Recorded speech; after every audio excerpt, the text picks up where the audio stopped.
Hey, what's up everybody? It's Rutech. Today, I'm going to talk about the 5 most common PC building mistakes that not only I have seen or heard about, but also mistakes that I've made. I have built many PCs, which means I've made many mistakes, and anyone can make these mistakes, and I hope telling you guys these big 5 will prevent you from making them. I honestly wish I had watched a video like this one before, just because some of these errors you can make are so easily avoidable, and making them makes the building process take longer. You have to go backwards, and it's just not fun to screw up, especially when you think you know what you're doing. So let's get straight into these top 5 mistakes, but first let me tell you about Digital Chill Mart. DigitalChillMart.com is the best place to get cheap Windows 10 license keys. If you're building a PC or have built one, but you're still running an unactivated version of Windows, Digital Chill Mart has you covered. Simply go to the front page of their website, scroll down a little bit, and you'll find Windows 10 Home and Pro for great prices. And the price gets better. I have a coupon code for you guys to use.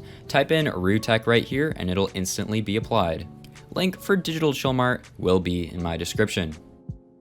So number 5, putting the fans in the wrong way. Oh yeah, I've made this one quite a few times. It kind of just happens because I'm just so used to putting PCs together, so I don't really have to put too much thought into it, and I end up having backwards fans. But it most certainly can happen to anyone, even if you are really thinking hard about it. And you have to know which way the fan goes, or you're going to be potentially ruining the airflow in your PC. It's not exactly catastrophic, but come on, we don't want to be building our PCs the wrong way.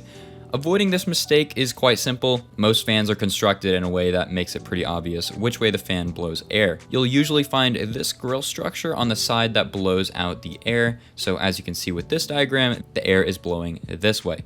And on the opposite side, where the fan does not have any sort of structure in front of it, is where it sucks in the air. And if you're not too sure where to put the intake and outtake fans, here's 2 simple rules of thumb. Rule 1 is to have as many outtake as intake fans if you have an even number. If you have an odd number of fans, just get it as close as possible to having it even. It won't ruin anything. This just ensures a nice consistent airflow ratio.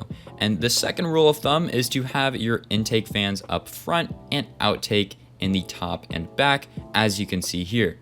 This is especially important because it allows for the colder air to go directly to the CPU fan if you have an air-cooled vertical CPU cooler. And mistake number 4 is not taking your time when installing the CPU. This is an embarrassing one. It can happen to anyone, as you'll find out in this story. So, I was filming my build tutorial for the $1,500 gaming PC. This was quite a few months ago. And the time comes for installing the CPU. Plopped it into the CPU socket, and being me, the guy who has built many PCs, I didn't really take the time to ensure that the CPU was all the way in. And when I lowered the lever to secure the processor into its socket, I heard a crunching noise. I bent the corner of the 10400F, rendering it broken and completely useless. Now, why did this happen? Probably because I didn't wiggle around the processor to check if it was all the way in. I was being kind of cocky. I didn't do that precautionary practice because I didn't feel like I had to. And I sure paid the price for it. That's a $180 processor. But this could happen to anyone, novice or pro. So the moral of the story is to always double check your CPU, make sure it's in the socket so you don't end up like me, bending a CPU. Mistake number 3, plugging your HDMI or DisplayPort or whatever display cable you have into the motherboard I/O. This one happens all the time, mostly because YouTubers, including myself, forget to mention that when you have a graphics card, the display output comes from the graphics card ports, not the ones on the motherboard, and because of that, many PC building novices just plug the display cable into the first port that they see that matches the type of cable that they're holding. For example, I have had quite the handful of people that have came through my Discord seeking help with their newly built PC, saying that nothing is showing up on their monitor, and after a little bit of back and forth troubleshooting, sure enough, it was because the HDMI cable was plugged into the motherboard versus being plugged into the graphics card. And I'm not blaming the novice. Like I said, usually this is a detail that tutorials made by YouTubers like myself completely leave out of the video, my bad. So what I'm trying to say is, if there's a graphics card in your PC, you should use the video output ports from the video card, not the motherboard. Seems like something that's common sense to people that know a lot of things in the PC building world. world, but remember, not everyone shares in that knowledge. Mistake number 2 is forgetting to install drivers. There is a reason why in every one of my PC tutorial videos, I have a dedicated section of the video right before the benchmarks saying that you need to install the proper drivers, and I leave a link to all of them in the description.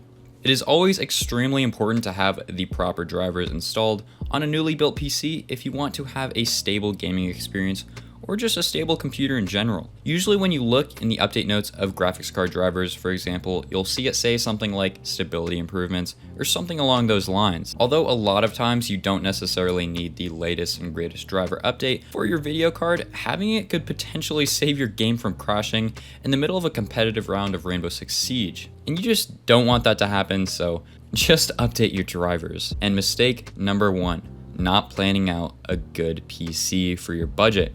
Now, what do I mean by this? Here's an example.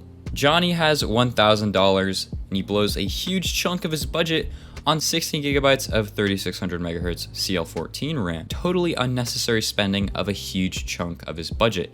And this unfortunately happens a lot. What some beginners do is not make a list of parts, or they make a list of very broad terms for their parts. So in Johnny's case, he had a list of parts, but for the RAM, he just wrote down 16 gigabytes of RAM instead of writing something like 16 gigabytes of 3600 megahertz CL16 RAM. So when he went to buy his memory, he just searched up 16 gigabytes of memory and bought the first one he saw that looked cool, which ultimately made him spend way more than he had to for a very, very small change in performance.